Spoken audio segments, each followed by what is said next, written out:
Yeah, it'll be nice to take it easy again this season. Fantasy football, yeah, I may dabble.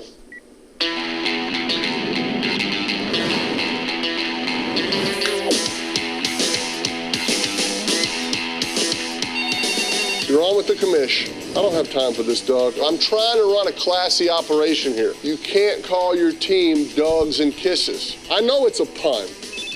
How do I choose what games to watch? I don't. You want my advice? Get DirecTV's NFL Sunday ticket and a haircut. You look like a beatnik. If you auto-draft your team, you're banished from the league. I am not taking this too seriously. This is just a hobby. I don't care if your daughter's getting married. It's her second marriage. This one's probably not going to work either. No, it's never too early to pick a kicker. Second round, beautiful. You be you. A snake draft doesn't mean we're drafting snakes. How about this? I'll trade you a unicorn for a leprechaun. Oh, sorry. I thought we were just saying ridiculous trades that'll never happen. I'm just like a pair of sweatpants. I'm super casual. We're having fun. We're having fun. And I'm not going to put up with any of your guff. Do you hear me, Dennis? Okay. Bye, Peyton Manning.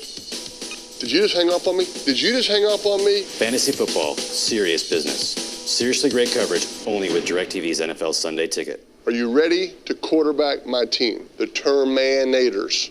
Peyton, man, you need to get a job.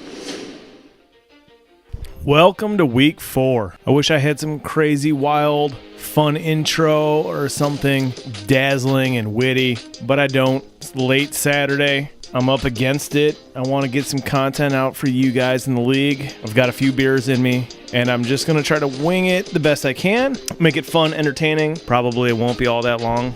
I really wanted to get ruckus with some of these matchups, get into some of the in-depth trash talking. I just don't know if I've got it in me. The first matchup I'm going to hit up is myself, 4th and long, versus Mark Potter, looking to pick up his first win. You know, I wanted to come into this matchup and talk all this like I'm going to win, go hard. You know, he's going to lose, no Vaseline. You know, mama said knock you out kind of stuff. But, you know, he's predicted to win, and he's predicted to win.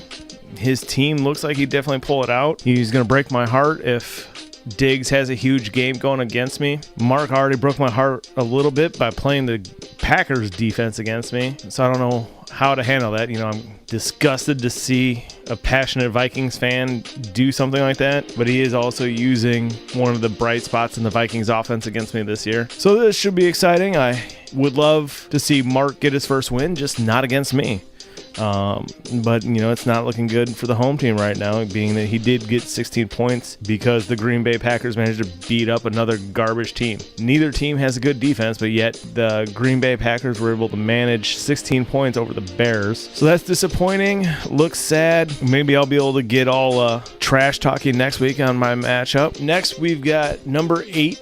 Cobra Kai versus number 4 Bear Cage. You know, it's a Verizon on Verizon matchup. I don't think Eric Harbachek's gonna get 35 garbage points from Larry Fitzgerald. That guy's got to plummet back to earth. I don't know how many of you knew this, but Jay Ajayi is actually from London, moved to the U.S. when he was 7. He's returning to home to play what's going to be an afternoon game there, but going to be way too early back here. If you got Amazon Prime, I'm sure you can look into it. I may have somebody's Amazon Prime account, so hopefully they'll let me and Mark both watch the game at the same time. These two Verizon employees are going to battle it out. Right now, Paul is predicted to run all over Bear Cage with a Yahoo prediction of 141-25. So we'll see how that all works out. In this situation, I'm leaning towards Paul to actually pull this one out. This is one of the few that I think Yahoo's got right for the day. We also have Gurley and the Jets versus Hawkeye 550. So we got the lovely Sarah Carlson versus Mike Radloff, the older of the Radloff brothers, with his garbage 0-3 team versus Sarah's 2-1 team. Yahoo has Mike predicted to win 130-118. Pretty likely that could happen. They both got 9 points from the Thursday night game. Sarah got 9 points before Danny Trevathan tore the head off of Devontae Adams, crushing the man so hard that all you could see was his mouth guard fly into the air. I don't know if Radloff is proud of that or what as a Bears fan, but let's just say that was definitely a legal hit. I'm tired of Bears fans arguing that it was anything other than an illegal hit. I enjoyed big hitting defense, John Lynch style, as much as the next guy. But let's crush dudes in the ribcage. Let's let them keep their head attached to their shoulders. Also on deck, we have number 11, always next year, versus number 9, banana hammocks. Eric's friend Ray, who is yet to pay, which is a situation that happens each year. Eric, this is a shout out in the video since you didn't respond to my text. If we can get Ray to pay, mail me a check since it's past the deadline. That'd be much appreciated. It'd be nice if he just won the league and I could keep all the money. But with these teams both being at 1 and 2, I don't see that happening. Banana Hammocks is projected to edge out Josh 130 to 122. Looks like it's likely since he has a good start to that 130 since he's already gotten 23 points from Jordy Nelson. And Josh thinks Eric Ebron is still a tight end that plays in the NFL. When he gets shut down by the Vikings defense, Josh is going to be hurting, and I think he's going to come out with that loss. He's going to be 1 and 3, and Banana Hammocks is going to be 2 and 2. Up next, we've got Matt, the Irishman Date versus Punky 11. Mrs. Harbachek's due to pick up another loss. One of the larger point gaps predicted by Yahoo. But let's be honest, all Matt needs to do is pick up another huge game from Chris Thompson, and he'll pull out a win, and I'll want to jump off the Empire State Building. After suffering a tie at the hands of Chris Thompson, I would thoroughly enjoy watching this upset if it were to take place. But we'll see how things shake out. Right now, it's going to take a lot of big games for Punky to really pull that one out. All right, in the last 2 matchups, we have all 3 of our undefeated teams. First, we'll cover 3-0 Blood, Sweat, and Beers Carl Carlson versus longtime rival Gronky Kong Mark Radloff. These two had a long time bet about dunking a basketball that it also would end with violence if it didn't happen, and that violence could take place here in this matchup if Gronky Kong can pull out a victory versus Blood, Sweat, and Beers. That victory might be very obtainable for Gronky Kong, as Ty Montgomery broke some ribs and only left Carl with 2.8 points. In the homer, Mark Radloff picked up a solid 14 from Bears running back Howard. So we'll see how this goes.